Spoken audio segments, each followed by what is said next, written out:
Ladies and gentlemen, for our next Catalyzing Change session, please welcome Amanda Ellis to the stage to lead a series of talks on incentives. Aloha mai kako. Greetings, everybody.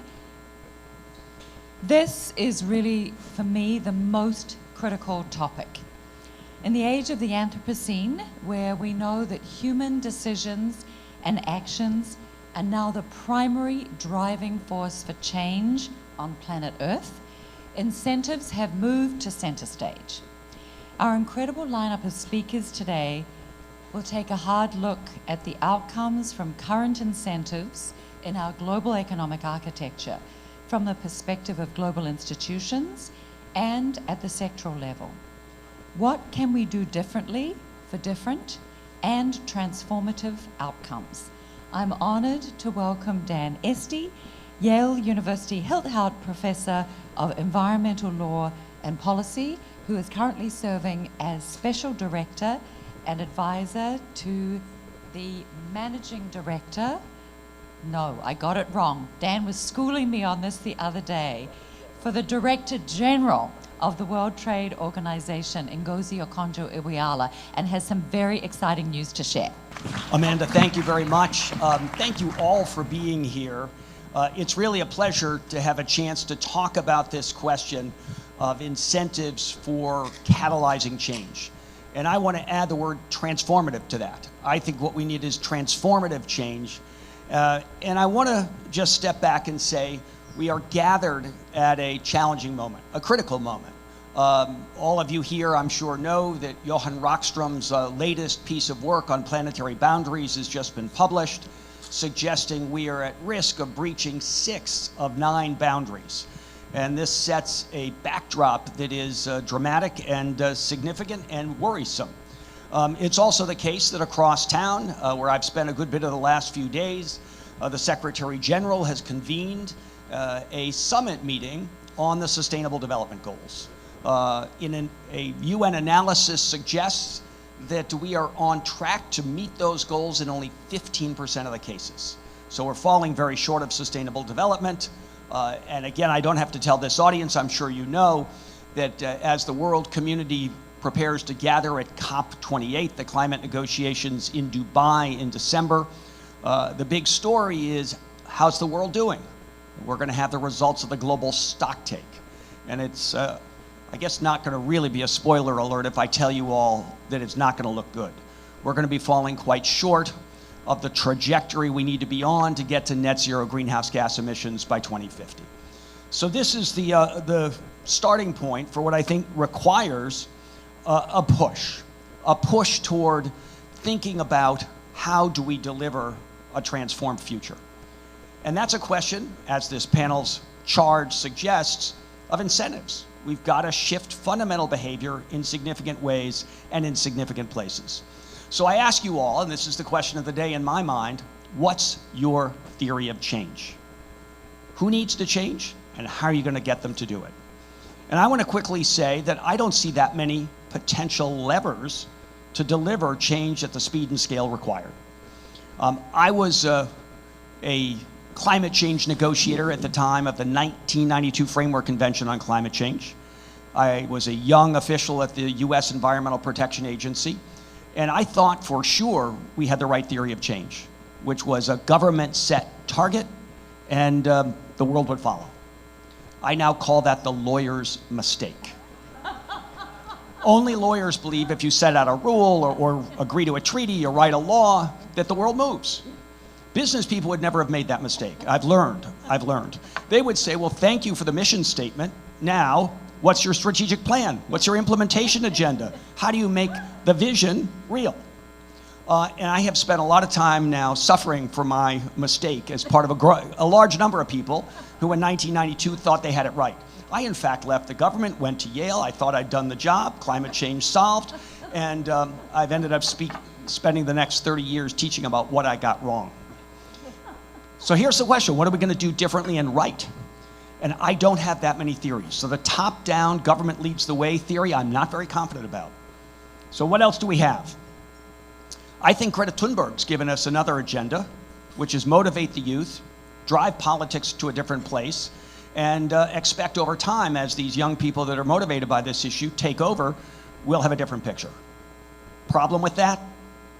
Greta Thunberg's only 18 years old. By the time she and her generation get into positions of power, 30 more years could have passed and things could be in a very bad place. So it's a good strategy, but I don't think a sufficient one given the time frame we need to move on.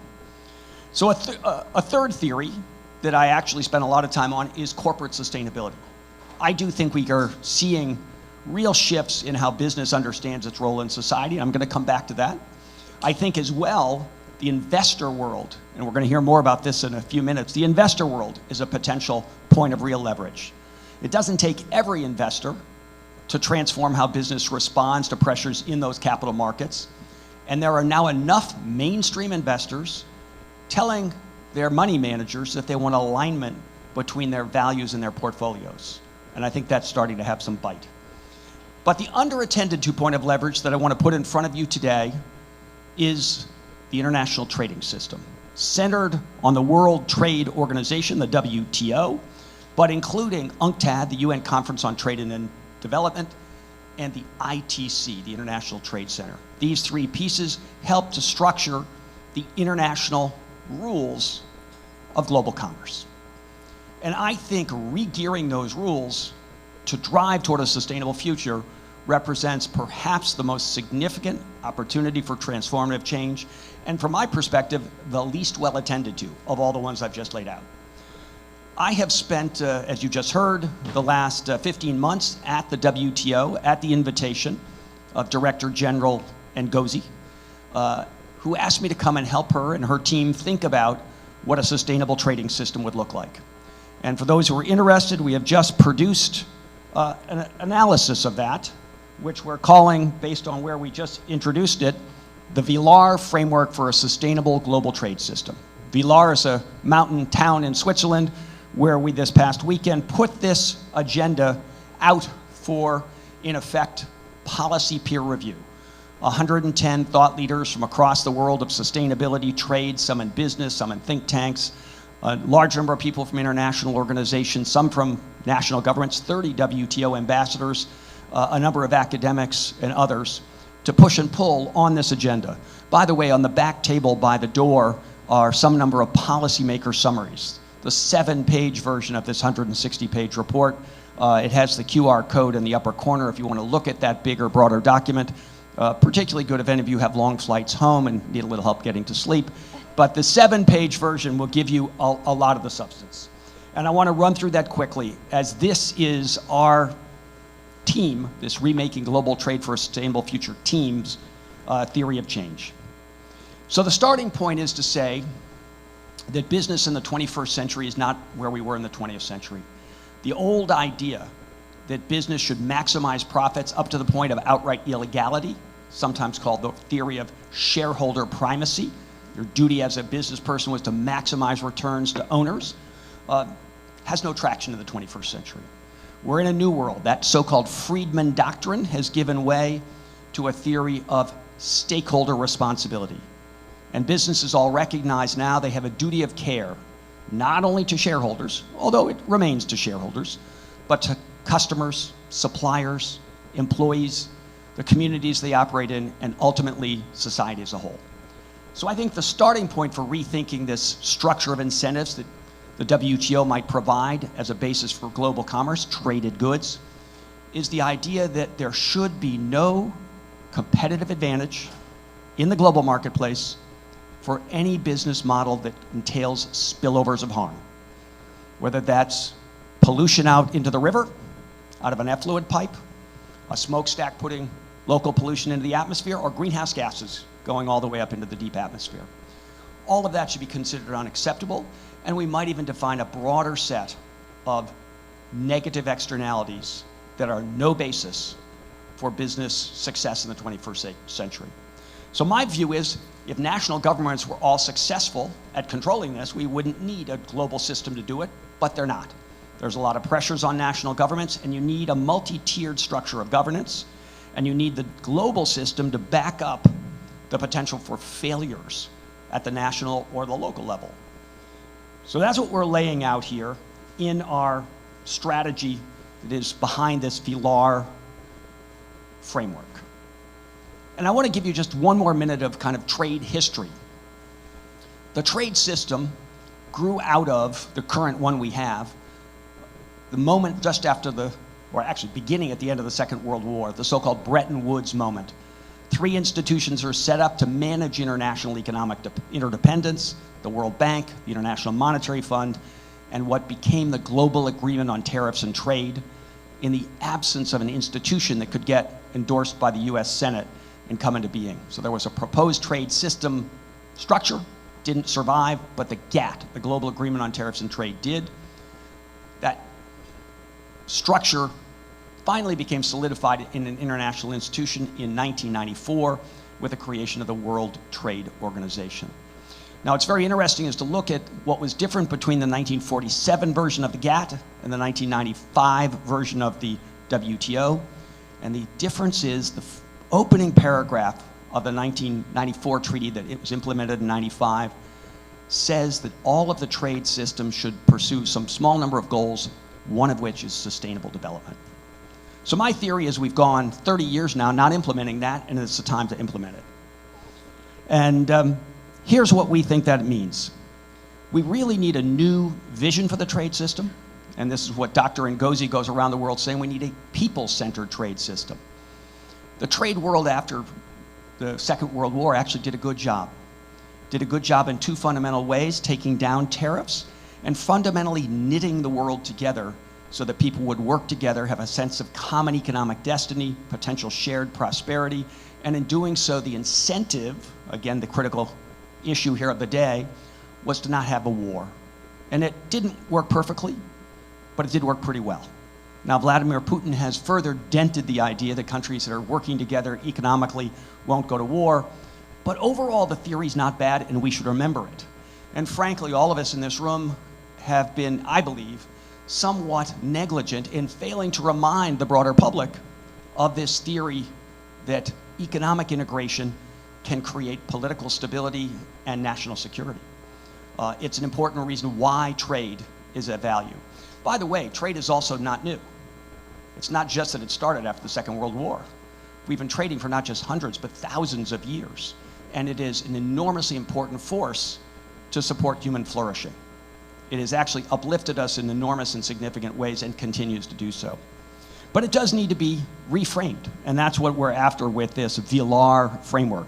It is a new structure that has a new economic foundation that's more inclusive, less focused on creating space for multinational corporations. Again, the 20th century view of the trade system: take down tariffs, and after you've done that in a significant way, take out non-tariff barriers to trade, regulations and other things. Well, it turns out that was a very business-centric view of what the purpose of the trade system needs to be. It's time now for a people-centric version that has this new economic foundation, more inclusive, more transparent, more digital and modern, and frankly, at its core, more sustainable. So as a result of this push to rethink the system, I've been leading a team that includes colleagues from the Fletcher School of Law and Diplomacy at Tufts, the University of the West Indies, and a dozen other institutions across the world. We've done a series of workshops, commissioned 50 background papers, and gathered ideas from more than 400 thought leaders on how to remake the trade system. And here's the fundamentals going forward. Instead of tariffs and non-tariff barriers, we think the 21st century trade system has to focus on how do we deal with subsidies and how do we set standards, most notably sustainability standards. So this is a whole new gearing of the trade system. And let me just spend one more minute on the subsidies piece, and then we're going to let the rest of this group fill in some of the other spaces where these incentives can come to bear. On subsidies, the WTO has long asked only one question: is the support governments are providing to industry trade distorting? Our theory is that's not the right starting point. The right starting point is the Sustainable Development Mandate in the 1994 Marrakesh Agreement. And the question should be, is your subsidy, is your governmental support sustainability enhancing or sustainability diminishing? And then we can ask, is it trade distorting or not so trade distorting? Creates a bit of a 2x2 matrix, one quadrant of which is sustainability enhancing support, not so trade distorting, and we believe that should get a green light. Then there's another quadrant that is sustainability enhancing, but perhaps trade distorting. We would put a yellow light there and say, have you minimized the distortion to trade, the damage you're causing to others? But fundamentally, we should be presuming that if you're providing sustainability enhancing subsidies, it's going to be okay. Disciplined by some cooperative spirit, but okay. And then there's two quadrants that are sustainability diminishing subsidies, fisheries subsidies, deforestation, forest timber subsidies, unsustainable agriculture subsidies, and most notably fossil fuel subsidies. Now, if it's not trade distorting, what's the WTO's old view? It's not our problem. Our view, it very much is your problem. If they're sustainability diminishing, you've got to take them down. And if you're in that double red box, bad for the environment, bad for trade, we would argue those should be forbidden and put on a schedule to be phased out.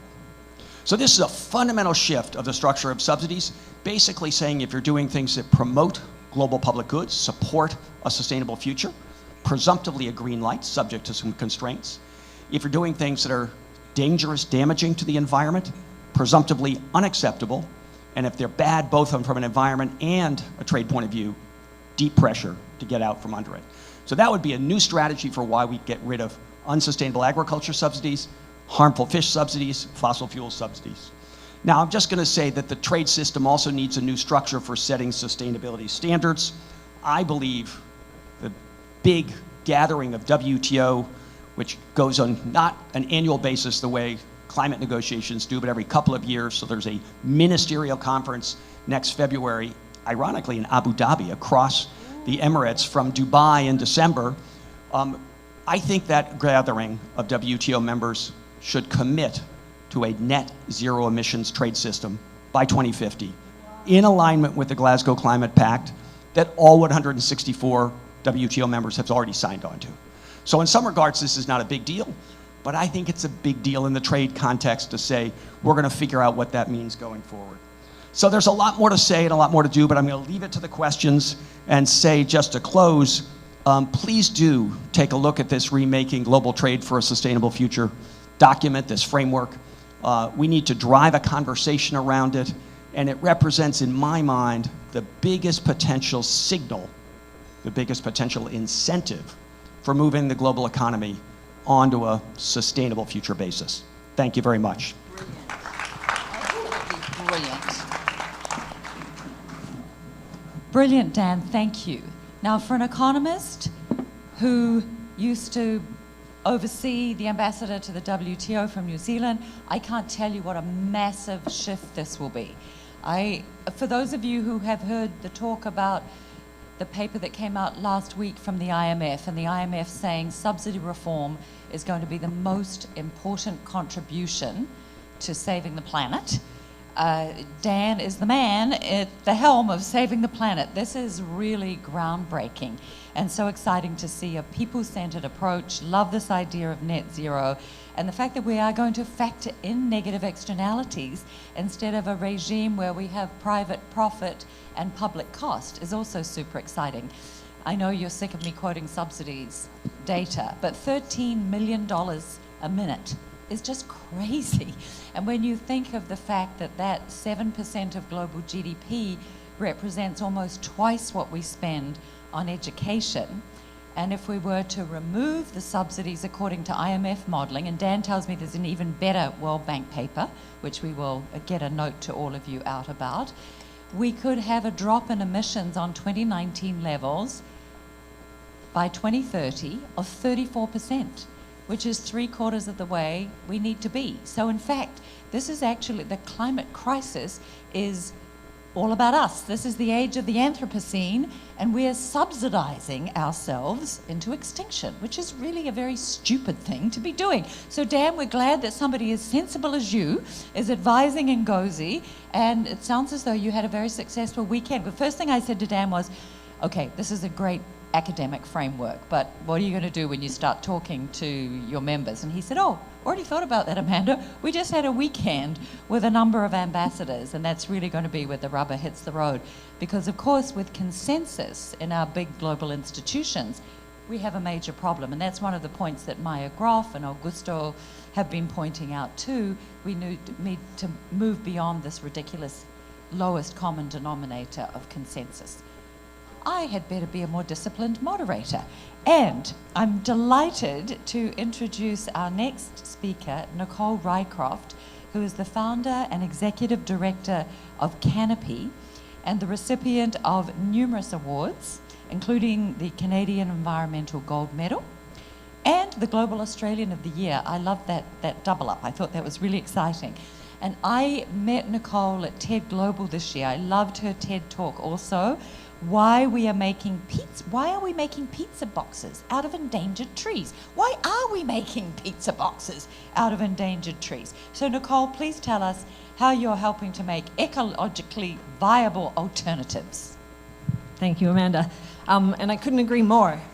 We often speak about having an environmental problem where really we have a problem managing ourselves. Dan, thank you so much. That was such a fun and exciting kind of series of thoughts that you presented, and also what a humbling 30 years of teaching people about all the ways that you got it wrong 30 years ago. I can just imagine how that felt.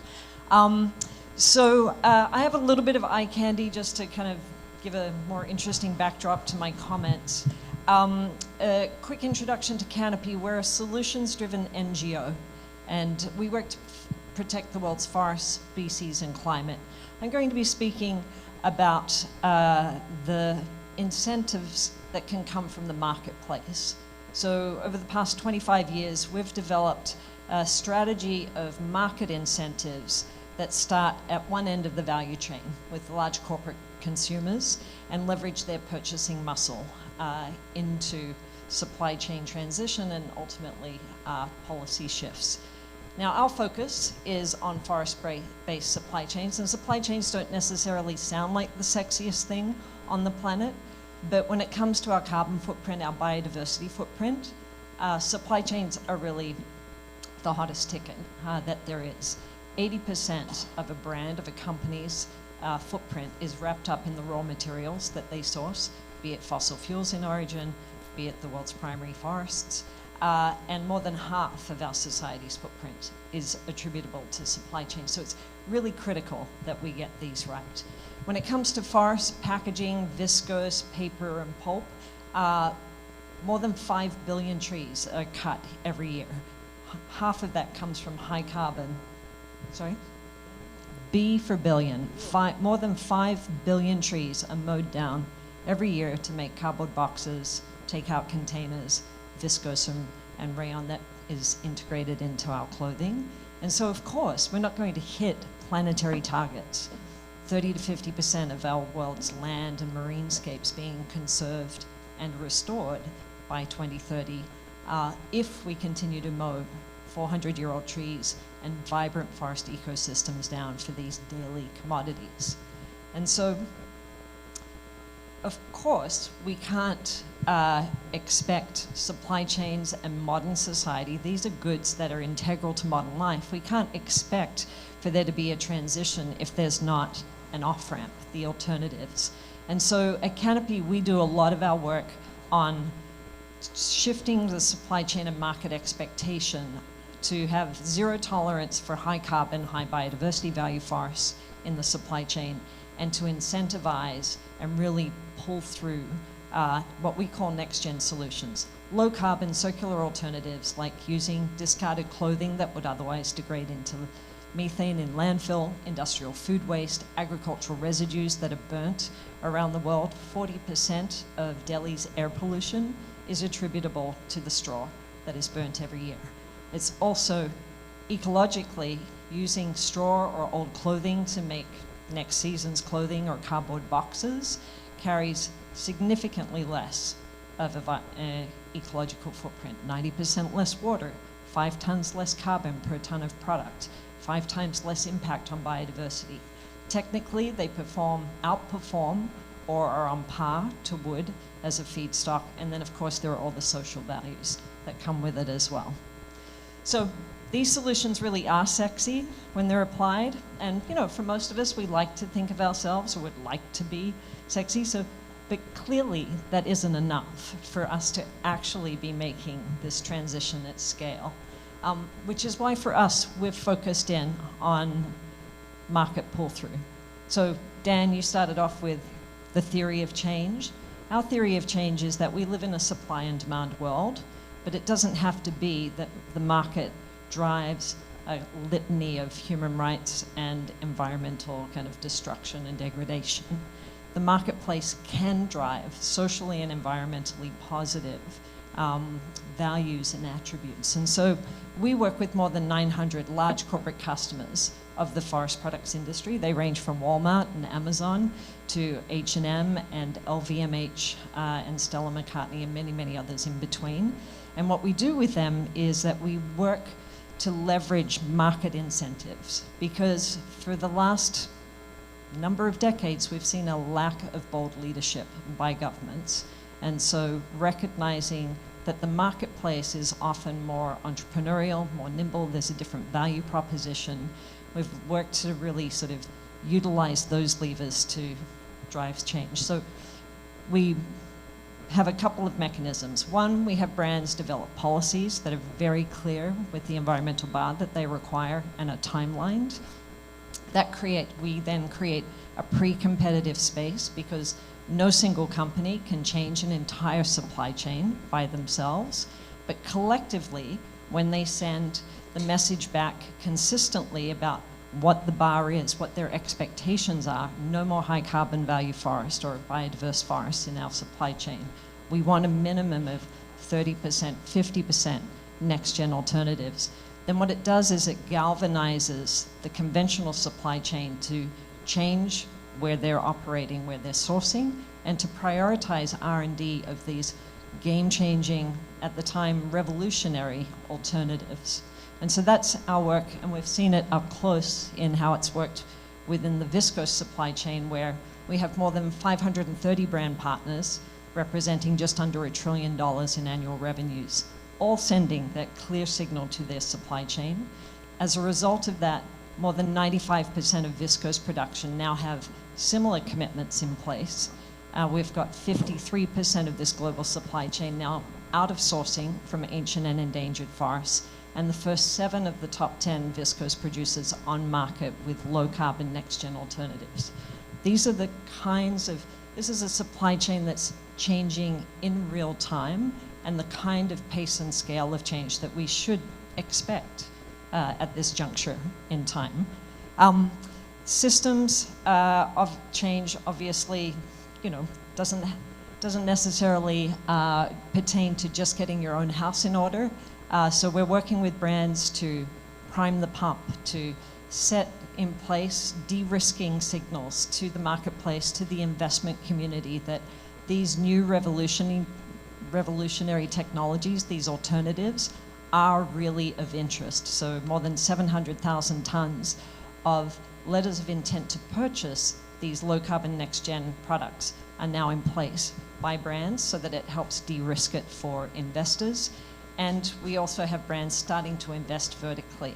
And what this leads to is actually large-scale infrastructure change. And so this is the world's first next-gen pulp mill. It's up and operating now in northern Sweden. It uses 5 tons less carbon per ton of product.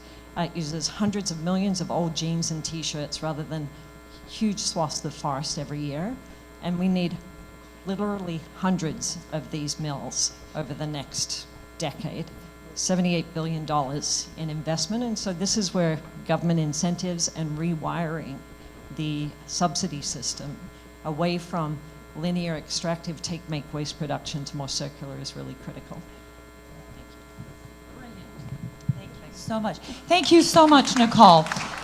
Isn't it inspiring to see how the right kind of incentives can lead to innovation? Amazing work. Thank you.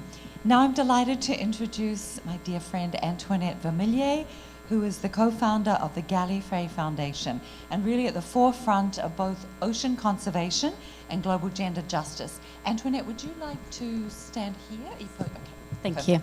And you can read her brilliant bio up here. Now Hi, everyone. Thank you for having me. I really appreciate this. So this has been a really interesting conversation. Often in these talks, I feel the ocean, from where my perspective, it's often forgotten. And I think in this story, I'm going to talk about the incentives that backfire, because in my area, I've seen that it's easy to promote economy, but at the expense of the environment or even public health. So as Dan says, the things we got wrong. So the incentives, at least in the area I'm in, are not normally monitored to ensure that they're achieving the goal they set out to incentivize. And that's where the problem is. And the prime example in my case is for fishery subsidies. So just a bit of history. These were originally introduced to transition fishermen away from overcapacity. This was in the 1970s. The cod population collapsed and led to, due to overfishing, and led to the cod wars between Iceland and the UK. So global fishery subsidies were introduced, and they now total $27 billion annually, of which 20 billion goes towards fuel-intensive, bigger industrial vessels to the detriment of smaller and coastal peoples, smaller fishers. They're more industrial, distant water fleets, so these are much bigger vessels that are going farther and farther away, places they would not normally be able to reach without those subsidies. And those are impinging on other nations' waters and fishing capacity. And then they're exacerbating extreme destructive practices like bottom trawling and long lining, which are incredibly murderous. So the result is the exact opposite of what the incentive was supposed to do. Instead of reducing and better managing our fish populations, incentives have stimulated overcapacity, and we're overfishing in a race to the bottom of the barrel. So today we're feeling the effects of that. It's more fishing effort for less catch, and therefore it gets more stressed, therefore they need more subsidies, therefore there's more effort, and there's this downward cycle. Let me just give you a few examples of the results of these incentives. We extract half the weight of the world's human population in fish annually. We discard half the population of the world in fish annually. And we discard up to 40% as bycatch before it even reaches land. 93% of the world's commercial fish populations are already fished to maximum. I think you, Nicole, had mentioned 80% of resources. Way beyond that, way beyond. CEOs should be fired just for that. And then 90% of all big fish in our ocean have all but gone. So we fish deeper to the bottom of the ocean, destroying the ocean floor habitat for target fish. Bottom trawling releases 1 gigaton of carbon every year. That's more than aviation or Germany. So you can help the planet just by eating less fish. Coastal peoples find less fish due to industrial fleets. They lose their livelihoods and their way of life, and that's leading to hunger, to poverty, and migration. And we're destroying our marine wildlife and biodiversity. So whilst we're talking about carbon, we're also talking about biodiversity, which is huge. So when we talk again about wildlife, we're ignoring the marine wildlife, which is a huge ecosystem. And unlike Nicole's work, fishes are not recyclable. Overfishing takes too many fishes out of an incredible natural resource, renewable natural capital. It's akin to withdrawing more money out of a bank account than the savings can generate annually. And this is a joint bank account, and some are taking more than others and with no penalty. We were meant to incentivize less fishing last year, and last year the WTO agreed to curb those subsidies 20 years after they should have. And now we need countries to ratify that, and that's going too slow. So I'm going to wrap up quickly, but I just wanted to say that why is it that these companies are not paying for the negative externalities that they create. Where is that incentive or disincentive? Who benefits from those subsidies, and why are they still being perpetuated in the light of the science about fossil fuel emissions? Policies and actions should be designed to eliminate negative feedbacks and promote positive feedbacks, as you outlined. And as you said, sustainability enhancing. So the moment, I'm sad to say, I don't see this with fossil fuel, plastics, or fishing. So my message is somewhat negative, but I'm looking forward to No, the your message future. is totally positive, because that's exactly what Dan's work is going to address, or is addressing. So this is fantastic. Thank you so much. These are the examples we need to reinforce. That's more ammunition for Dan with the ambassadors. And that's exactly the kind of examples that we need to illustrate this problem.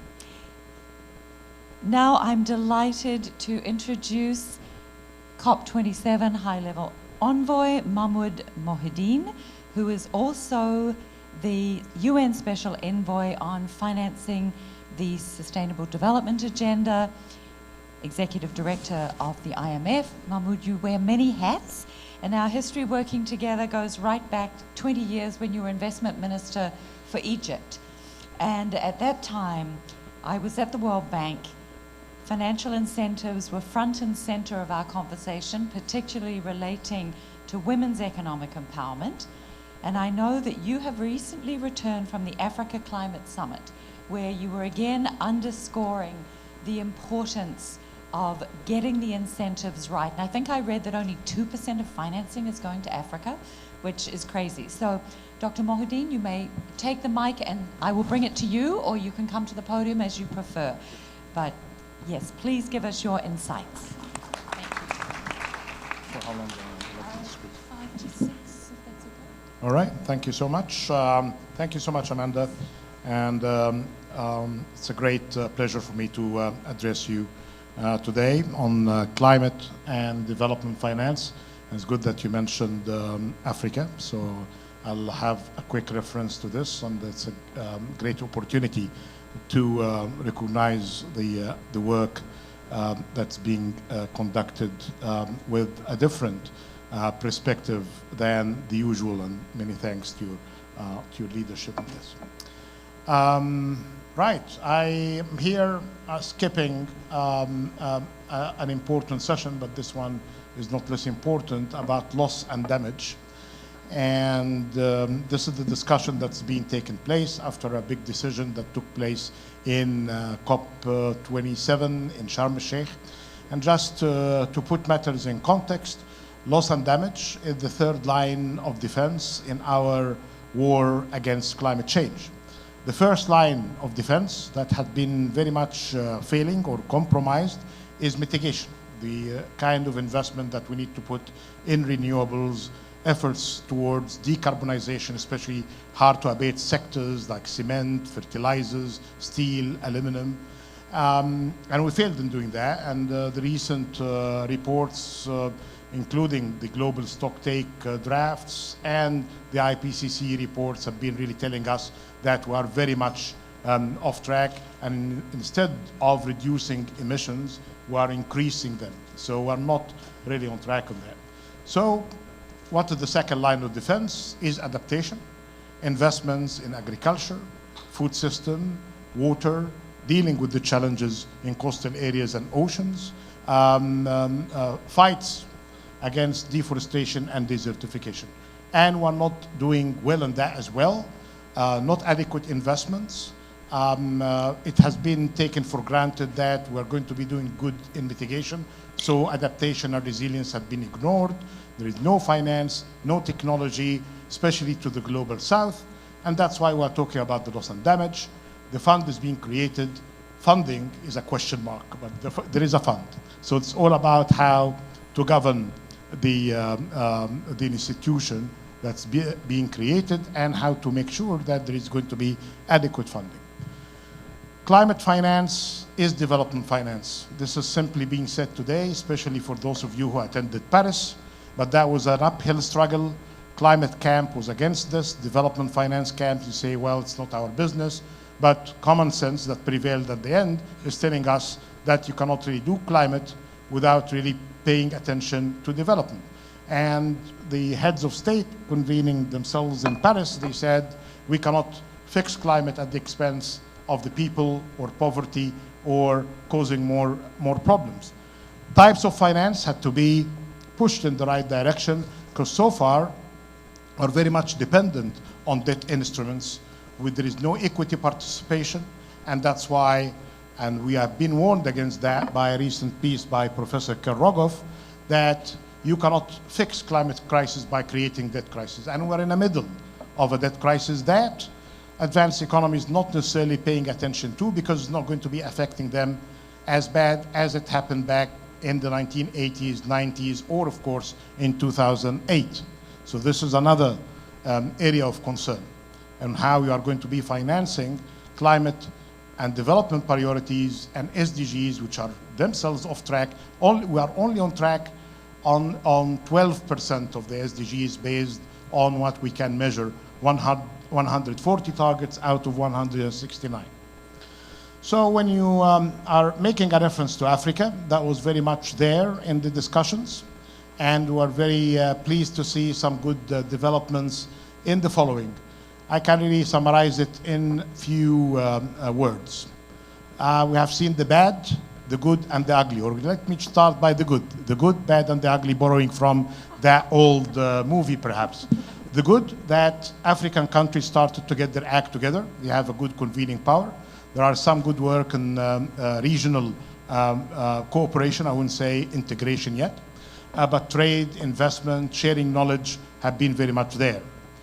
The second, that there have been good initiatives, especially by the civil society and private sector, looking for opportunities for scaling up. The third, that there have been a couple of good promises of funding beyond the GFANs, but that have been announced in Glasgow. And there was a new announcement of $4.5 billion that came out from the UAE. So this is the good. There are other good things, especially on the resilience side, by people prioritizing now work on resilience and adaptation, because we know that emissions are not really to do with the activities in developing economies of Africa. It's only less than 3% of contribution to the global emissions. So there were good reasons to operationalize what's called the Sharm el-Sheikh adaptation agenda.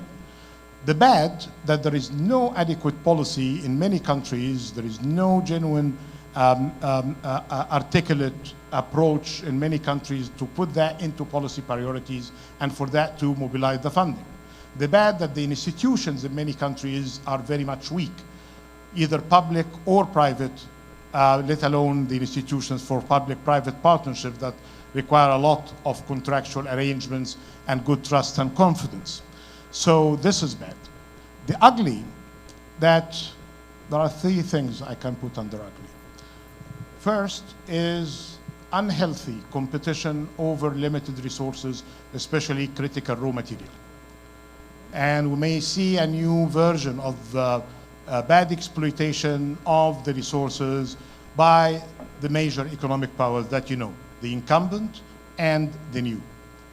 The second, that for a typical developing economy in Africa, and I'm using here the assumption of tolerance, of freedom of speech, that some measures that have been undertaken recently under the green initiatives that could be fine and great for the advanced economies, like the Inflation Reduction Act, like the Science and Chips Act. This is good for the United States, but may not be necessarily good for the trading partners because it's primarily inward-looking, and many people consider it protectionist as well.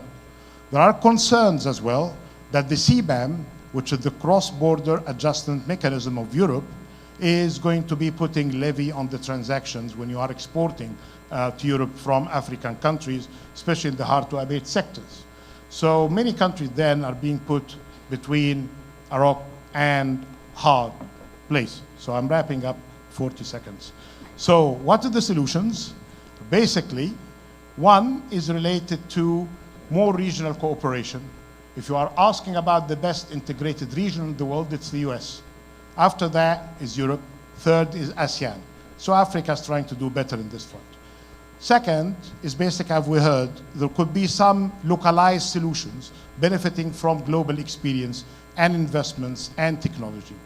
Third is basically getting the people to prioritize their own advances when it comes to development and climate, and not to get that as kind of instructed policy directions from international financial institutions or development finance institutions. So there are many changes in that direction, and people in the UN, when I just left them, are trying to push into that direction, getting climate action as part of the Sustainable Development Goals and trying to mobilize domestic resources and private sector support for all of that.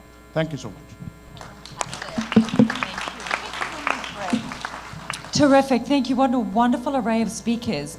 And because Mahmoud was trying to come across town, we had found a wonderful replacement. So I'm going to invite Evan Schnidman, who's the founder and CEO of Outrigger Group, just for a minute to talk about something that I had not thought about in terms of incentives until I met him at Solutions House. And I wonder if you have thought about it too. I will keep this extraordinarily brief and start by asking just a very simple question. How many people in this room have ever heard that they should decarbonize their personal banking? Okay, so none of you are corporate treasurers, is what I just learned. So it turns out that the vast majority of corporations in the world, large corporations especially, their environmental footprint of their investments actually exceeds the environmental footprint of their operations. So we are operating in a banking system that actually funnels somewhere between 20 and 30% of the money that goes into your bank account goes into extractive industries. We're operating in a 150-year-old financial system that needs to be transformed. There needs to be a wide variety of new environmentally forward-thinking instruments for not only people to invest in, but corporations that are holding on to hundreds of billions of dollars in their corporate treasury.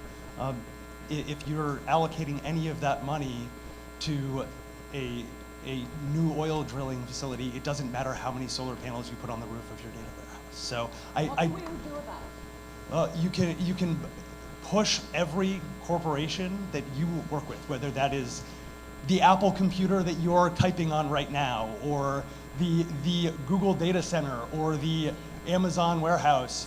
All of those companies have made substantial environmental commitments for their supply chain, but they need to move how they're investing their treasury.